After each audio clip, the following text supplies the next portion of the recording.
Hey, it's Ben. Welcome to the podcast. And in today's podcast, we're going to go a mile deep into rejection. Is rejection holding you back from the business, the relationship, the life that you want and that you're capable of having?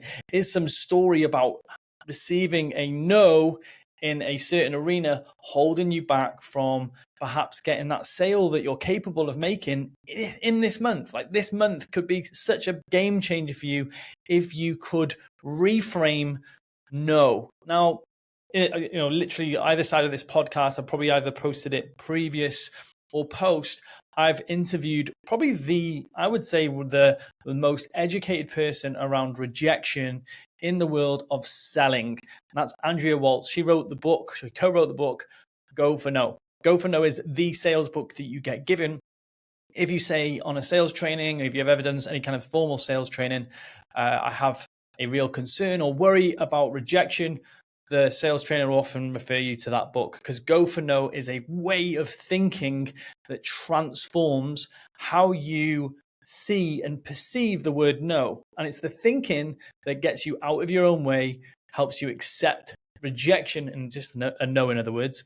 And what I want to do in today's session is I want to go a deep dive into the fears which sit behind rejection. So as we wade through this conversation today, I'm going to talk about the 6 fears that leaders experience when it comes to showing up to rejection and failure. Now, obviously they're going to might be synonymous, and you might hear me use them interchangeably as I walk through this session. But what I want you to think about is, where could one of these fears be stopping you from making the sales that you're capable of making, leading the team the way that you're capable of leading? Maybe it's even getting in the relationship that you really want. Like, I've met so many friends and relatives and people that I've coached that really want a phenomenal relationship, but the fear of rejection, or they've had such a history of going on dates or being in relationships, and they just don't want to experience that level of rejection again. It actually makes them over calibrate and then not get back in that arena. So this can be used with so many different arenas in your life. So let's dive into this together and really get curious around which fears are driving your fear of rejection. So the first fear that I've often come across, especially in people who are starting businesses. So, for example, this is if you are someone who's starting a business or even starting a new business. I've coached lots and lots of highly successful entrepreneurs, those who have made 6, 7 and multi-7 figures in their business. And when it comes to making a new venture, sometimes they have this fear. And the fear is that nobody will buy. And this is quite a common fear. And so what I'm going to do is I'm going to talk through that. I'm going to go through 3 points on that will really help you and give you some pragmatic advice. The second one is the fear that you will fail. So that could be the fear that drives the concern that if you were to go into some sort of conversation or relationship or buying agreement, that there will be some kind of failure. So you hold back, you don't go in. And we're going to go a mile deep into that as well. So I'm going to go through all these 6 first so you can understand exactly what we're going to go through. The fear of rejection itself, we're going to really get under the hood and really get to understand what is that fear of rejection coming from.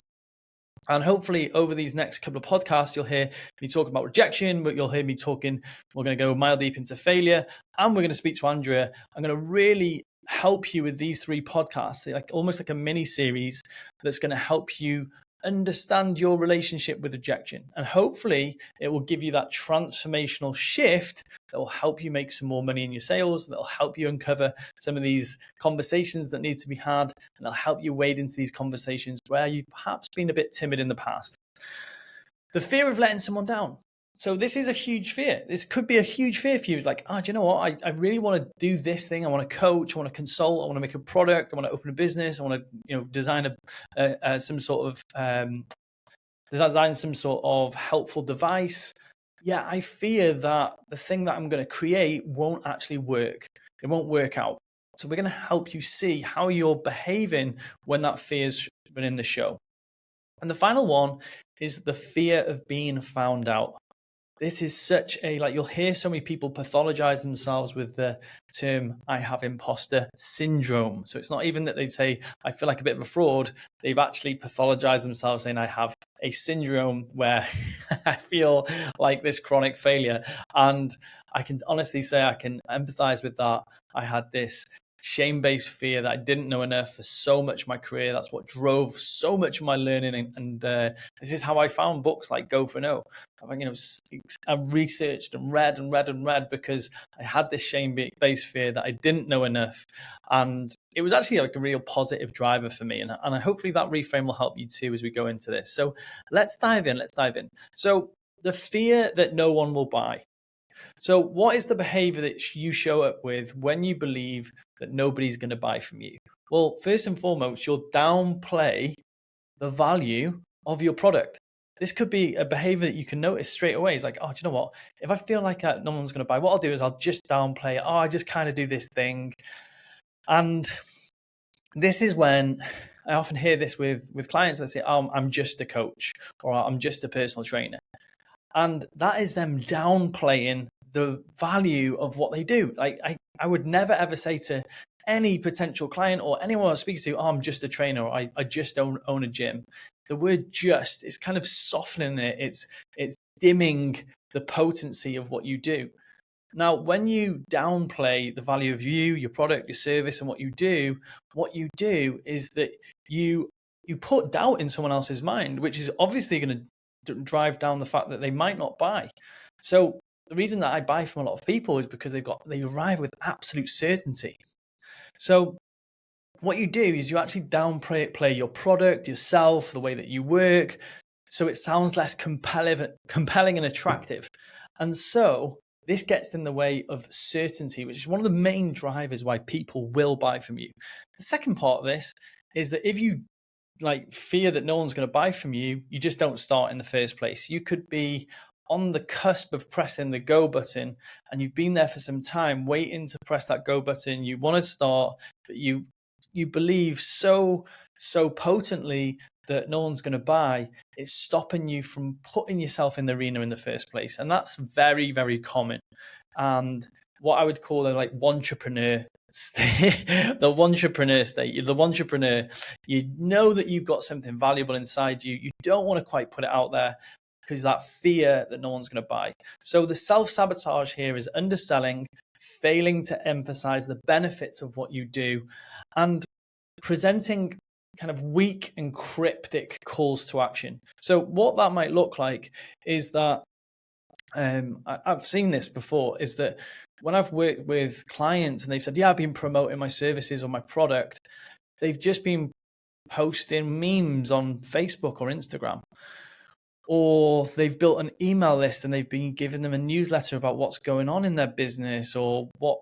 It's like so vague and ambiguous, and it's got no call to action. Work with me. I work with clients. This is how much I charge. This is how I'd work. And these are the things I do. I can promise that if we work together, you're likely to get this result. There's no direct, strong call to action. Now, if you think about that, it's a self-fulfilling prophecy, because you've got that self-sabotaging pattern in place. You're not directly pitching. You're not pushing your services out there. No one will buy. It's just like, and so what is going on here? And if you've listened to my podcast on the reversal of desire, is that the desire for you is to stay safe and to stay away from that inevitable rejection. So here's a truth that you have to understand as a leader, as a business owner, as an entrepreneur, is that you're going to face rejection. You're going to face people saying no. You're going to face people saying nothing at all. So sometimes when I've got a product or a service or a program that I've created and I want to tell people about it, I will message directly a bunch of people to say, hey, listen, I think I've got this for you. It's like, I think it'll be a really good fit from last time we had a conversation. I think it'll be really helpful for you. Here it is. I'm doing this from a place of service. Now, I often will get no response from a lot of people. And if I look back across the clients that have signed up with me, I've seen multiple times where I've got in touch with them 3 or 4 times in a row, And it's the fifth time that I've got in touch with them saying, hey, Mary, I've got this thing for you. I think it'd be really helpful for you from last time we spoke. And they say, hey, Ben, honestly, do you know what? Thank you so much for all the messages. I think it's time for us to talk. And it's just acknowledging that rejection is part of the process.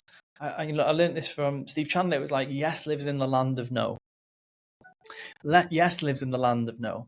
And so what happens is if we were to stop at the first no, what would happen is that we would never get to that yes. There's about 5 or 6 clients, even in the last 12 weeks, that have come on board on one of my programs because I've continually invested in that relationship, saying, hey, I still care about you and your results.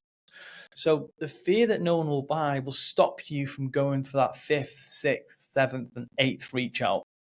So what do we do? What would I challenge you to do if we were working together to help you with this? It's called the Ask, Ask, Ask challenge. I'm going to tell you exactly what it is, because I think this is such an important, for you to go and do this and get results from this.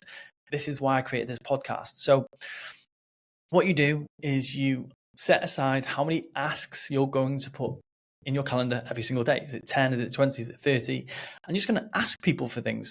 You're going to ask people for sales. You're going to ask people for conversations. You're going to ask them to jump into a conversation about your product. You're going to ask about their life and their work and find out about what's going on for them, what challenges they have. And by asking for things, you ask your way to momentum. And this is a really, really great way to increase momentum, because as you start building momentum, especially at the start of your business, you overcome that fear that no one will buy, because it's generally a fear that you get on the first part of your business. Like if you're a leader listening to this, think back to when you first started your business, there was that fear that no one would buy. And actually what's funny is that we sometimes have that fear again later on when we launch a new arm of the business, a new product as well. So that's the first fear we've got to overcome, because that's the one that's going to set us in momentum. The second one, and I'm going to go a mile deep into this one, is the fear of failure. It's the fear that you are going to fail. And it's quite a good one, because here's the truth. You're going to fail. You're going to fail. But what happens is, because you've got this massive drive, this massive fear of failure, you over-prepare. You perfect, you call yourself a perfectionist, you get to the point where you obsess, you avoid setting clear, ambitious goals, because what's happening is that you've set a ceiling which is so high, you can never attain it, but also you set a floor that's so high, you can never reach it. So what happens is the first rung on the ladder is so high, it seems impossible. It seems so big. And by doing that, you're actually protecting yourself from even getting going. But here's the biggest problem with over-perfection. Like over-perfection or perfectionism is that you never actually get yourself to a place where you're progressing, because a perfectionist isn't or doesn't ever achieve perfection, because they don't get enough tries to reach perfection. Because what happens is they have their first go, it's nowhere near good enough, they won't get up and go again and again and again. The people that will get up and go again and again and again at something are the people that get the results. And they don't fear failure, they actually pursue it. They actually pursue the no's or the feedback or the criticism or the thing where it doesn't go right, because what they do is they condition themselves to that experience of failure.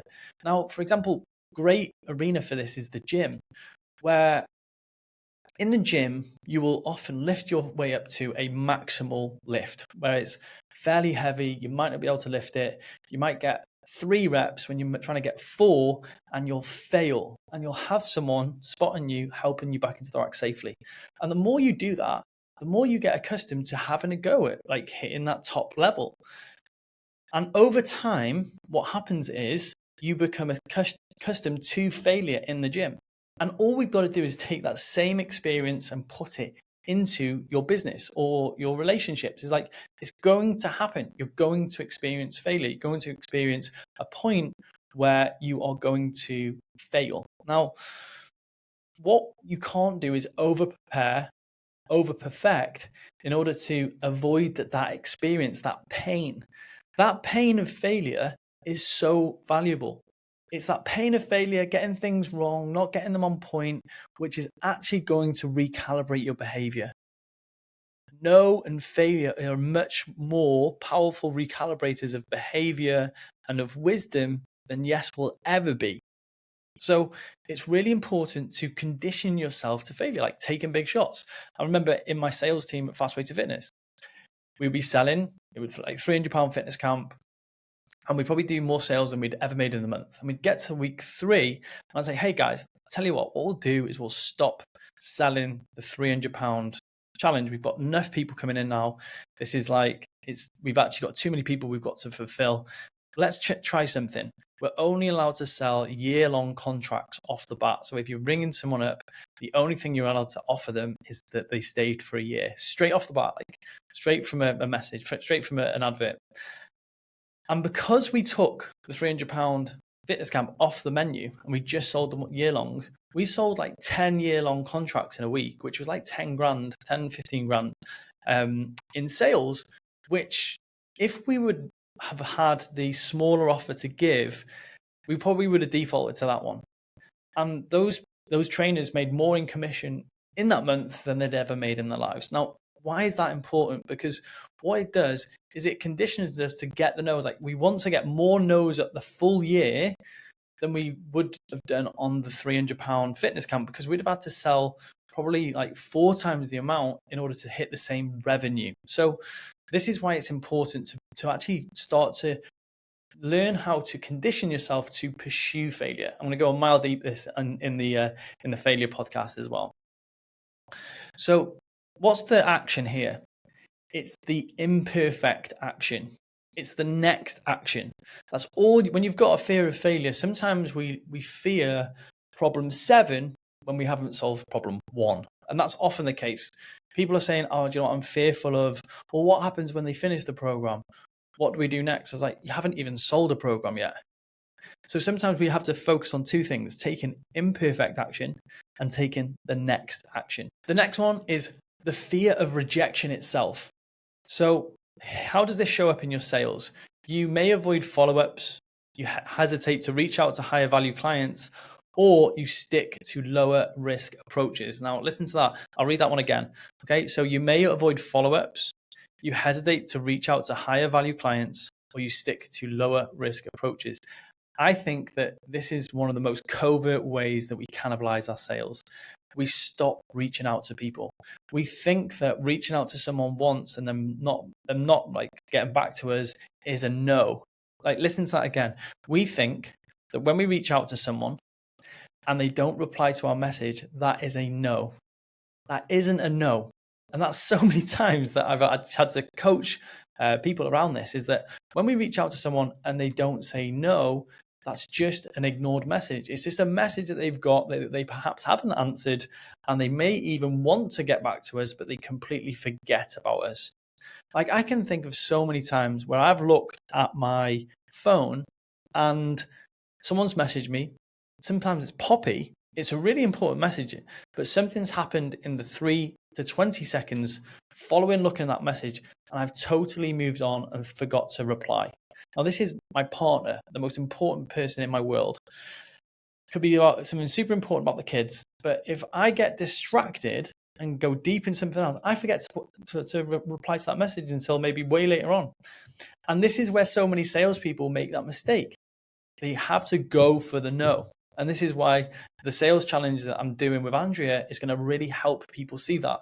We want to clarify the no. We want to get a clean, cold no, because what happens is we get lost so often in the ambiguity of nothing, like no reply, or someone not making a decision. So we actually want to go for no.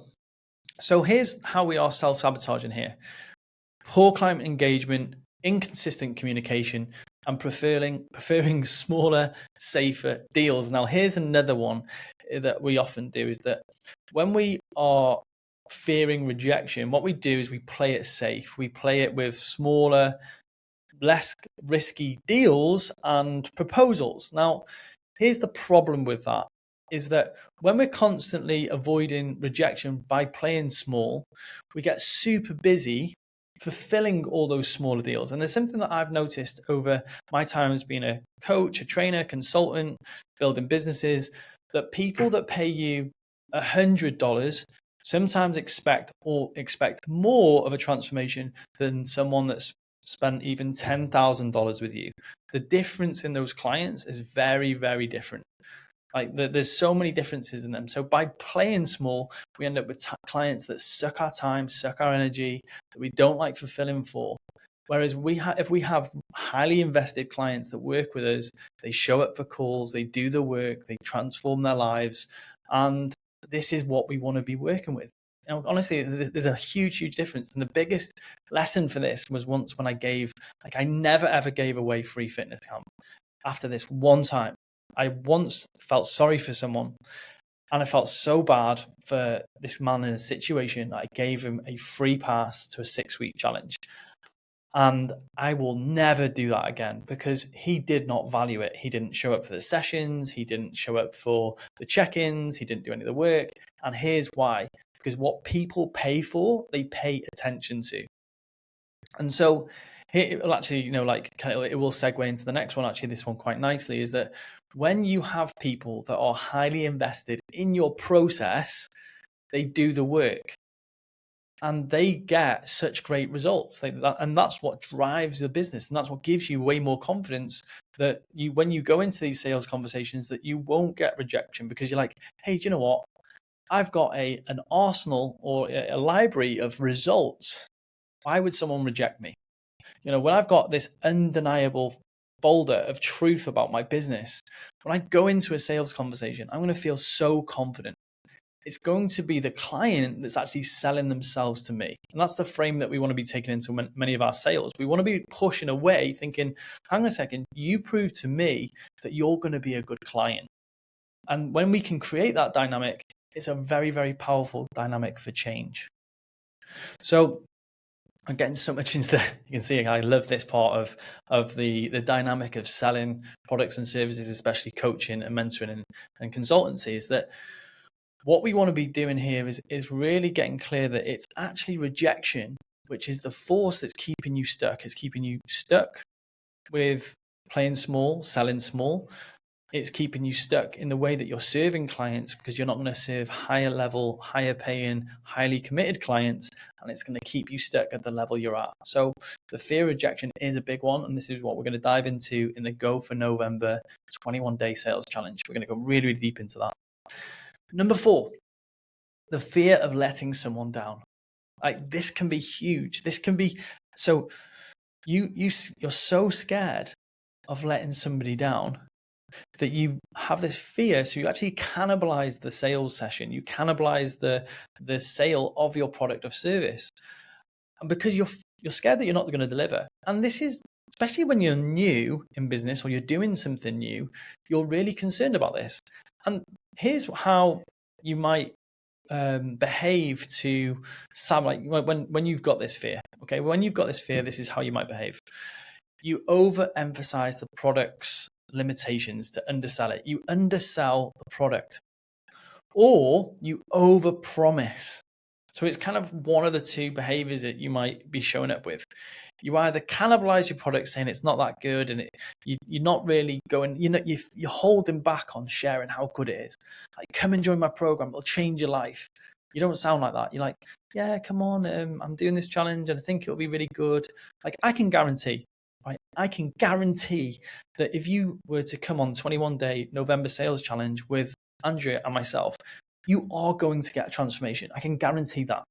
Can you hear that in my voice? Here's how that might sound if I was worried that I'd let you down. Yeah, I'm going to be doing this kind of go for no thing. We're just going to get together. We're going to she's going to teach us some stuff about going for no. Yeah, it's going to be pretty good. You might learn some stuff. Can you hear the difference? It's so indecisive. It doesn't sound compelling. And if I've got a concern or worry that you're not going to be able to deliver, or that I'm not going to be able to deliver, I will either overemphasize or I will undersell. And notice that in you. Okay. So here's the problem: is that when we underpromise or over deliver or promise we're going to over deliver is that we put so much pressure on ourselves. And one of the things that we do here as well is underprice, because we're worried about someone letting someone down. We discount. Do you know what? And this is actually, I'll actually present a frame here that may really help, especially if you're launching a product or a service. This is how I would do a launch of a product or a service that I really wanted to price at, say, $5,000. Okay, so say I really wanted my coaching program to be $5,000 because I really believed that was the value of the transformation the person was going to get. So I would say to the person who I was selling to, hey, this is a £5,000 program, $5,000 program. And as you're one of the first 10 people to join, I'm going to be doing it at a 50% discount. And here's why. I'm going to, at the end of the program, when you've got your result, I'm going to ask you to do a testimonial. That testimonial is worth so much to me. It's so valuable to me. I'm actually going to discount it on the front end. So what that does is it shows someone that you're still super committed and assertive to the result, but it actually shows them that you've thought about how you're launching your product and service as well. We did loads of that in the fitness space. It's like, hey, listen, this program is X. Yeah, you're the first 10 people to sign up for it. You get it for Y, and this is why you're going to do that. Why you're going to get that discount? Because it's so valuable. Me getting the testimonial. So what happens here is how to fix this, how to fix the fear of letting someone down. Well, you have to build a review system. You have to build, like in Fast Way to Fitness, I built into the business NPS, the Net Promoter Score, because what this did is it gave us eyes and ears on the business as people were going through programs where we'd ask them, how likely are you to recommend our business to a friend or a colleague to get scores out of 10? And if we got anything less than a 9, we'd inquire as to why, because it allowed us to iterate. And this is a really important word for this one, is that you iterate as you go. And this is what you're constantly doing as a business owner, as a leader, with your product, your service, your team. It's an iterative process. It's always a draft. So say, for example, I launched a program and it wasn't perfect and it didn't get the result that I wanted it to get for the client, or the client bought into. I can iterate to help them get there faster or easier. And here's the problem that most people think when they launch programs, systems, or products, is that it's going to be perfect first time. This is the truth. You've got to let go of that, and you're going to let people down. You're going to have clients that don't get results. You're going to have places where you drop the ball. What I think is more important as a business owner and as a company is how you respond to the times where you make a mistake. How you respond to that and how you treat the customer in those times is the make or break of you as a leader. And this is what I had a customer service coach. I really had to go through this process of like learning that when we didn't serve a customer in the way they wanted to be serviced, I could take responsibility for that. And in doing that, I've reclaimed all of my power. So how do you fix the fear of letting someone down? Let me just whip through these as well. So build a review system for the clients you served. Feedback loops. Here's another one: under promise and over deliver. Is actually one of the things that I found really beneficial is under promising. Actually, don't tell clients about half of the things you're going to give them, and then give them as value on top. And this is things like tiny little things that make their experience way better. Like magical little gifts that arrive on their door, upgrades, extra sessions, all those things. If you don't promise them and then you give them like as a value add, it's actually a really, really powerful experience for the client. But when you promise all these things on the front end, and I've been in businesses where that's happened, when you overpromise on the front end and then you don't deliver on those things, that is a huge piss off ability factor. It breaks the relationships like no one's business with clients. And it's painful for both sides. A, they don't get what they paid for. B, you feel that you've let them down. Nobody wins in that situation. So avoid it like the plague. under promise and over deliver. And here's like the final point is like make smaller and more certain promises.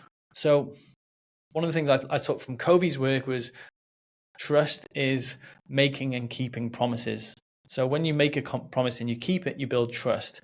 So sometimes we actually need to make smaller promises. Sometimes we tell clients we're going to change their whole life. But actually, we just need to help them solve the first problem. And when I started doing that, my business changed overnight. I used to say that I'm going to help you transform your whole body. I'll help you transform the 3, 4, 5, 10 stone that you were looking to lose. And actually, all I needed to do was help people get into the momentum of losing their first stone. And when I learned that, when I shrunk my promises, my business actually improved. And remember this, especially in the weight loss game, when I shrunk people, they trusted me more. You know, it's like kind of let shrink the promise that you're making to someone. Okay, well, I've got final two. The fear of being found out. Now, here's a fear that will manifest itself as I have imposter syndrome.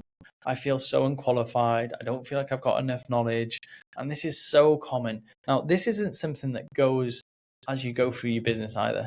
I think you just learn to just acknowledge that part of you. There's a part of me that even doing these podcasts, sharing these trainings, like who am I to share this with you? And sometimes that voice can be super loud, especially when I've gone on stages or I've spoken in front of 200, 300 people, or when I've spoken to a C-suite of high performing people. And here's how it shows up. Okay. It can make you feel unqualified. So you feel like you have to do every qualification before you do the thing. Now, obviously, if you're a surgeon listening to this, it's going to be different to someone who's going to be a transformation coach. By all means, go and get the necessary qualifications to be qualified to do things. Like I can say this from a place of having every single qualification, every single undergraduate and even postgraduate degrees in education and training. So it's like kind of, I do feel a little bit out of integrity saying this because I did all of that. I over qualified myself for so many things. However, what I do see is there's so many experts out there that hold themselves back because they feel like they're a fraud. They won't go and speak on stage. They won't go on a podcast. They won't go and do something because they're fear of someone heckling them or telling them they're wrong. Now, here's the problem is that you're going to get times where you're going to get criticism. You're going to get people who disagree with you. You're going to get found out to have things that are wrong. I put like things up on the internet. I look back at them. I was like, I saw this video. I talked about fat loss when I first started my fat loss journey and like helping people with fat loss. And some of the information on there is so outdated. It's by all means, it's got like truth to it, but it's not the most appropriate information. But you're meant to look back and go, oh, do you know what? I was wrong then. And so what happens is we start to have this self-correcting procedure that goes in place. So you're going to have times where you're wrong. You're going to have times where you're wrong. But the self-sabotage here is the reluctance to make bold claims and back yourself. So what happens is you end up being this wish-washy fence sitter who's not willing to be bold about their opinions. Now, even the most scientifically driven people who will say it depends, there will be things that they will not sit on the fence about. There are things that they will say, no, this is right and this is wrong. And that certainty, and actually something that I learned, especially in coaching and consultancy and mentoring, is that it's actually your conviction, which is so much of the battle when it comes to helping clients. Now, I had a mentor, especially in the coaching, in the body transformation space. Some of the stuff that he said was one month it would be about like keto, the next month it would be about being a vegan. But it was his conviction which you really bought into, not the information. And I'm not saying to be wrong and just be committed to it. I'm saying that because he was willing to be bold and courageous and back himself, it made him a great coach. He got results. He got transformations with people because there was such high level conviction. So here's another thing about being found out is that you'll play and you'll coach and work with people who don't inspire you. They don't inspire you. They don't make you go, oh my gosh, I've got to bring my A game to this person. So you don't. And that leaves you in a very uninspired place. And that's the problem. Like, what you want to always be solving is higher level problems. And that's why I left the body transformation space. I was so bored of talking about calories and proteins and micronutrients and macronutrients. And it's like, I loved that game. But I just got to the point where it's like, do you know what? This isn't the problem I want to solve anymore. I'm not inspired by solving a weight loss problem anymore. I'm inspired by a leadership problem. This is why I do this podcast. This is why I work with leaders. This is why I love working with leaders who are ahead of me. And this is how you get to fix this. How do you fix the fear of being found out? For me, it's how I saw the people that I was serving. I'm phenomenal at solving the problems I'm good at solving. They're phenomenal at solving the problems they're phenomenal at solving. But they've come to you because you're good at solving the problem that you solve. For example, you can have a person who's phenomenal with finances, money, making deals, leading a team, but they're terrible with weight loss. And I realized that. And I was like, hang on a second. I don't need to know as much as they know about finance and deals and leadership. Like, they're great at what they do. Just be really good at what I do. And it's the same. If you're a great leader, yet you're terrible in your relationship, it's like, that's the part that you're going to get some help for. Like, it's okay to have these imperfections in your life. Like, every single high level leader I've ever worked with, there's been something they've wanted to work on. Like, whether it's a high performing salesperson who's got everything going, but their relationship is a 1 out of 10, that's what they come to me for. Whether it's a leader and the relationship is great, their kids are great and their family's great, but the business is underperforming, that's what they get help with. It's looking at those things that we can help clients with our unique genius. So remembering that people don't always have it all together, and there's no such thing as perfect people. That will help you with the fear of being found out. Here's the final one. It's gone way longer than I wanted it to, this one, but I think it's really important. So it's okay. The fear of someone saying something about you. This is a huge fear for so many people. You're so scared about someone saying something nasty about you, or judging you, or saying something degrading about your service or you as a person, that you won't put yourself out there. So here's a couple of ways you deal with that. You either dim entirely or you hold yourself back in case you get that troll, in case you get that judgment, or you become a nice guy or a nice gal, where you people please, you pacify, you'll do anything to be liked and appreciated and not have the rejection. So you'll do anything to avoid that uncomfortable tension of someone saying no to you, someone not liking what you've said, someone not buying from you, feeling like a failure. You'll do anything. You won't challenge your clients. And here's another way you might show up. You'll sell yourself to your clients instead of them selling themselves to you. So you're all this pushy energy when you get on the call with them. So here's how you're self-sabotaging here. You're over-accommodating clients. You're over-pleasing clients. You're over-serving clients. And you're bending on price too easy or terms too easily. And you're trying to people please and pacify. And then you end up resenting the people that you've brought into your business. And I see this so often.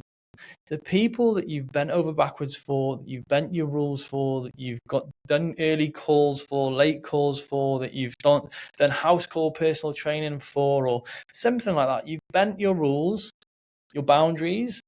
They are the same clients you resent the most. And this all came from the fear of someone saying something about you that was negative, or fear of rejection. So what's the drive here? So we overextend ourselves to be liked, and then we resent it. So what we need is better boundaries. And the second thing is accepting that people judge from a place of scarcity. People are going to judge you, but the judgments say more about them than they do of you. For sure, if you were to make a massive error and they judged you for that error, and they maybe gave you some uncomfortable truths about yourself, you've got to be able to say, oof, that hurt, but do you know what? There's a lot of truth to what you've said. Equally, you've got to remember that people are going to judge. People are going to criticize. People are going to say things about you. People are going to troll you. And when they do, you celebrate it, because they are just as valuable as the people saying the good things. Because often, if you're polarizing in your message, all the way that you're serving people, you will polarize opinions. You'll have people that love you, and equally, all the people that love you, you're going to have people that don't love you. And that's okay. And when you overcome that, that's when you push into rejection way, way more. So they've been the 6 fears that sit behind rejection and fear rejection. Think about which one is a big driver for you, or which one are you going to go all in on and like a laser and get rid of this month. Now, if you're listening to this podcast, especially in November 2024, I had to check the date then, there's a challenge that I'm running with Andrea Waltz. And Andrea Waltz wrote the book Go for No. And I reached out to her. She didn't actually reply first time I reached out to her. I reached out to her again, and I thought she was making me go for the no. And I actually did reach out to her. I think it was maybe 2 or 3 times, and then it was quite funny. We're going to talk about it on the podcast, but I wanted to help people embody and use this principle of going for no. So we're running a challenge in November called Go for November, where she's going to educate you on the go for no mindset. And for, I think it's like $67. I'm going to put all of the stuff in the comments, this video or this podcast. And for just $67, which is like 50 odd pounds, you can get her tutelage for 4 weeks, so 21 days, 4 sessions, where she's going to help you understand the rejection mentality and the no mentality and changing your relationship with that. And I can guarantee that you will transform how many sales conversations that you have and how many pitches you make and how many deals you collect over the next 4 weeks. So if you're interested in that, if you've enjoyed the podcast and you'd like to know a little bit more, go click on that link and find out about the Go for November 21-day sales challenge. It will be hugely transformational. Thank you so much for watching the video. If you've listened to the podcast or watched this on YouTube, feel free to give me a like, give me a review, subscribe, because I want to do more with this channel. I want to bring you good quality information like this. And I will see you on the next podcast where we're going to be talking about failure.